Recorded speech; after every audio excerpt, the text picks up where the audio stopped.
Lento.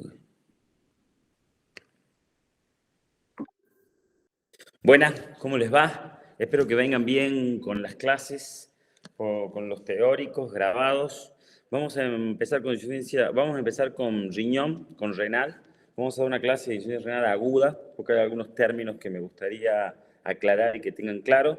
Luego voy a dar una clase en donde voy a reforzar algo de insuficiencia renal aguda, insuficiencia renal crónica. Luego voy a hablar de glomerulopatías, basándome en el síndrome nefrótico y síndrome nefrítico. Estas van a ser diferentes clases. Y después vamos a dar una clase de necrosis tubular aguda, de enfermedades tubulares, que también es importante que tengan algunos conceptos. Recuerden que tienen que reforzar con el libro, ¿no? Siempre tratar de ir al libro para poder aumentar todo esto. Vamos a ver si... Ahí estamos. Eso es, ahí está. Entonces vamos a hablar de insuficiencia renal aguda. Nos vamos a basar en insuficiencia renal aguda ahora y como dije van a ver que después la crónica se basa en el tiempo y se basa en algunos conceptos, pero vamos a empezar con insuficiencia renal aguda para aclarar algunas cosas.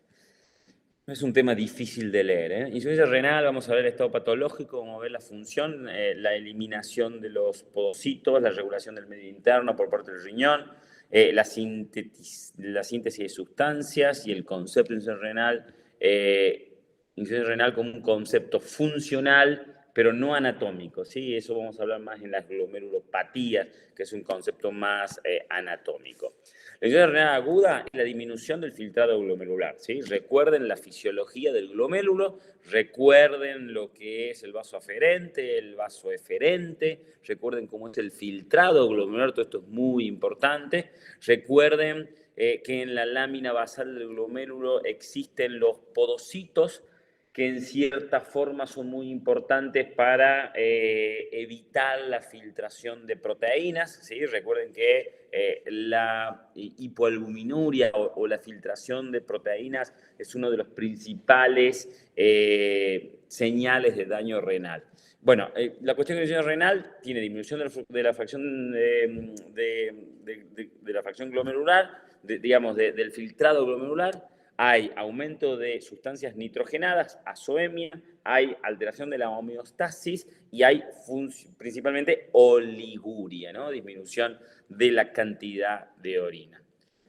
¿Cómo vamos a clasificar a la insuficiencia renal aguda? En prerrenal, que se va a basar en una disminución significativa del flujo sanguíneo, parenquimatosa del parénquima o postrenal por obstrucción del flujo de orina que sale del riñón. La insuficiencia renal prerrenal es estructura y funcionalmente los riñones están normales. Esto es muy importante de aclarar. El mecanismo desencadenante es una disminución de la perfusión renal. Las causas pueden ser dos, o una hipovolemia real, que disminuya esa perfusión renal, o una hipovolemia efectiva, que se llama, que también causaría disminución de la perfusión renal. Normalmente hay que calcular que la prerrenal puede existir una hipovolemia. Esto tiene mecanismos de autorregulación. Por un lado, digamos, a nivel del filtrado glomerular, hay reflejo miógeno de los vasos aferentes y eferentes y hay liberación de óxido nítrico que libera la vasodilatación y a su vez hay otro mecanismo de liberación de angiotensina 2 que produce vasoconstricción también. Hay un feedback túbulo-glomerular que regula el tono de la arteria aferente. Todo esto lleva que cuando la presión arterial es menor a 80 milímetros de mercurio, cae la fracción glomerular y esto lleva a una insuficiencia renal aguda, como dijimos. Algunas cosas que tienen que repasar la fisiología, tienen que repasar la arteriola aferente, la arteriola eferente, la cápsula de Bowman, por supuesto que todo esto está en la corteza y recuerde que está luego todo lo que es el asa de Henle, la rama descendente, el túbulo colector, ¿no es cierto? Toda esta parte fisiológica es muy importante. ¿Qué me interesa que ustedes sepan? Que la insuficiencia renal prerrenal lleva oliguria, disminución de sodio en orina, osmolaridad aumentada, recuerden la osmolaridad, recuerden la fórmula de osmolaridad, que solemos, de osmolaridad plasmática que solemos, el repaso de osmolaridad plasmática, ¿no? Que solemos preguntar mucho en los exámenes.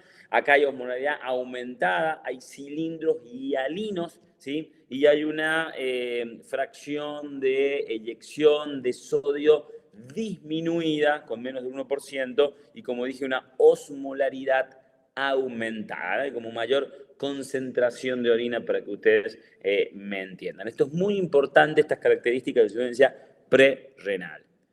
La clínica y el diagnóstico, los síntomas SET, mareo ortostático, los signos de hipotensión ortostática, taquicardia, menor PVC, disminución de la turgencia cutánea, de las membranas mucosas, insuficiencia renal aguda oligúrica con elevación de urea y creatinina en sangre, ¿sí? Siempre acuérdense que la urea y la creatinina, ya vamos a hablar específicamente de urea y específicamente de creatinina, y presencia de orina concentrada, ¿sí? Aumento de la osmolaridad. Sodio urinario menos de 20 miligramos por litro, sodio menos de 1, osmolaridad urinaria mayor a 500 miliosmoles kilogramos. Esto siempre se calcula con una superficie corporal de 1,73, que sería una superficie corporal media, ¿no? Los nefrólogos calculan mucho mejor esto y lo dicen, ¿no? Estamos haciendo una clase general para clínica médica. Y recuerden los cilindros hialinos de insuficiencia renal prerrenal.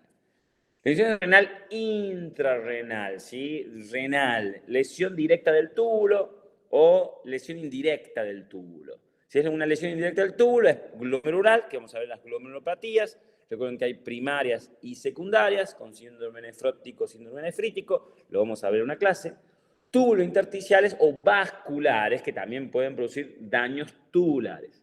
Las lesiones directas del túbulo pueden ser isquémicas o tóxicas. La tóxica puede ser endógenas, por hemólisis, por hemoglobina, por rhabdomiólisis, ¿sí? No es muy infrecuente ver gente joven que quiere hacer ejercicio de repente y que sube una rápida lisis del músculo estriado y termina en rhabdomiólisis con insuficiencia renal aguda, y colectasis también puede existir. Y exógenos, antibióticos, analgésicos, nunca se olviden los AINES, como causa de enfermedad tubular con insuficiencia renal, los fluorados, ¿sí? La furosemida, los analgésicos en general. A nivel de la insuficiencia renal, insuficiencia renal aguda de causa renal, lo mismo, recuerden que por supuesto hay aumento de urea, mucho aumento de urea, mucho más aumento de urea que probablemente en una prerrenal. La fracción de eyección del sodio está aumentada, no disminuida como en la prerrenal, y la osmolaridad está disminuida, ¿sí? Muy importante poder diagnosticar clínicamente insuficiencia prerrenal de una renal. En eso, la fracción de eyección del sodio y la osmolaridad son fundamental para entender el diagnóstico diferencial de una prerrenal de una renal.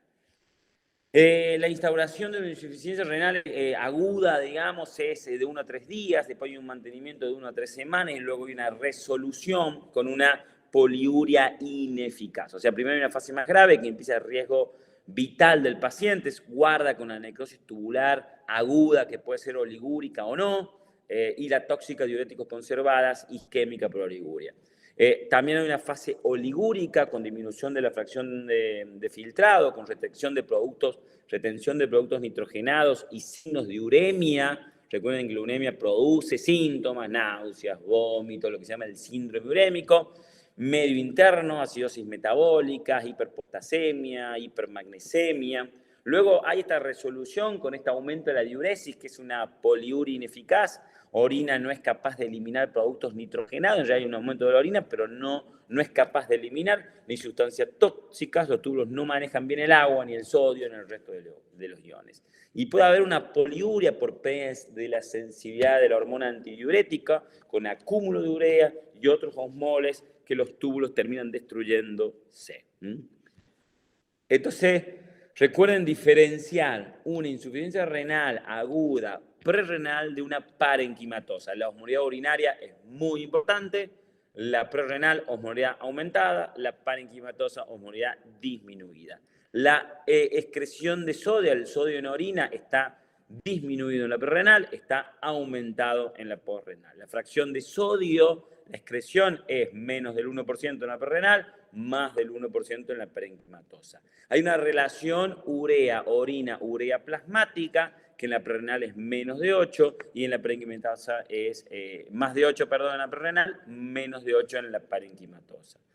Y hay una relación urea plasmática, creatinina plasmática, que está aumentada en la prerrenal y que está disminuida en la parenquimatosa. El índice de fracaso renal y los sedimentos urinarios, que son muy importantes, los cilindros hialínicos para los prerrenal y los cilindros granulosos para la insuficiencia renal aguda parenquimatosa. Medidas terapéuticas de la necrosis tubular aguda, intentar transformar el fracaso poliúrico durante las primeras 72 horas con 80 a 20 miligramos de furosemida. Si no se logra, hay que tratar de hacer una restricción hídrica. Corrección de los trastornos hidroelectrolíticos, mucho cuidado con la acidosis, mucho cuidado con la hiperpotasemia, mucho cuidado con la hiponatremia. Tratamiento precoz de las infecciones, depuración extrarrenal si no se corrige con control metabólico adecuado.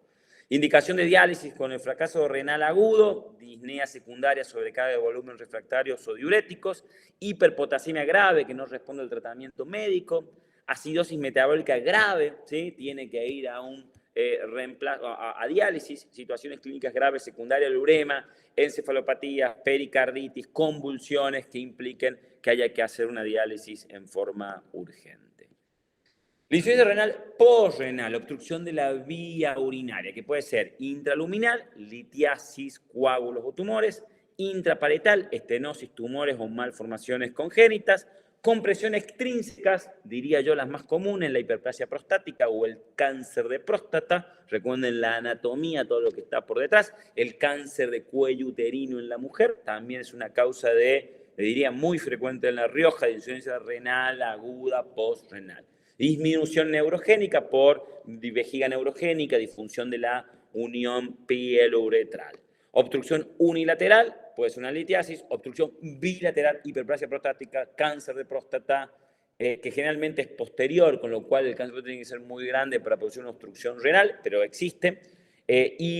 Yo agregaría a esto cáncer de cuello uterino en la mujer, que es muy común. Bueno, cálculos renales, no hay mucho para hablar, puede ser de la pelvis renal, puede ser del uréter medio, puede ser de la parte de la desembocadura ureterovesical. La verdad es que sí me parece que la uretra prostática o la uretra a nivel de pene por fibrosis, por procedimientos también de sondas pueden generar insuficiencia renal posrenal o los tumores renales también lo pueden hacer. La hiperplasia prostática, como dijimos, ¿qué vamos a ver a nivel de laboratorio en general en el seno renal? ¿Qué tenemos que pedir? Hemograma, urea, creatinina, ionograma en sangre y en orina y orina completa. No se olviden de orina completa. Radiografía, por lo menos en imagen, como mínimo, radiografía de tórax y abdomen y ecografía renal. Te diría que es básica para ver si hay dilatación porrenal, que nos hablaría de una insuficiencia porrenal, cómo está el riñón, si está chiquito, si está grande, sobre todo para no descartar que sea una insuficiencia renal crónica reagudizada, y evaluar la clínica. Perdón. El hemograma, examen que estudia elementos figurados de la sangre desde el punto de vista cual y cuantitativo, glóbulos rojos, plaquetas, glóbulos blancos, por supuesto, como saben bien. La urea, ¿sí? Vamos a concentrarnos en urea y creatinina, que son lo más específico y sensible para evaluar la insuficiencia renal. La urea es el residuo de la descomposición de la proteína relacionada con la cantidad de proteínas que ingerimos. Normalmente los riñones filtran la urea de la sangre, pero cuando los riñones no funcionan bien, la cantidad de urea filtrada es menor y aumenta en la sangre, ¿sí? Aumenta la urea en sangre. Cuando hay insuficiencia renal, se disminuye la cantidad de proteínas de la dieta para tener menos síntomas de uremia. Esa es una de las causas por la cual los nefrólogos disminuyen las proteínas que debe ingerir ese individuo. El nivel normal de urea en sangre es inferior a 40 miligramos por decilitros. Recuerden que el aumento de la urea produce malestar digestivo, náuseas, vómito. He visto pacientes con náuseas y vómito y lo están estudiando por gastritis. Pidan laboratorio, pionera creatina, porque la urea es causa de esto. cuando los niveles son muy altos, la alteración puede alterar el nivel de conciencia y generar un verdadero síndrome urémico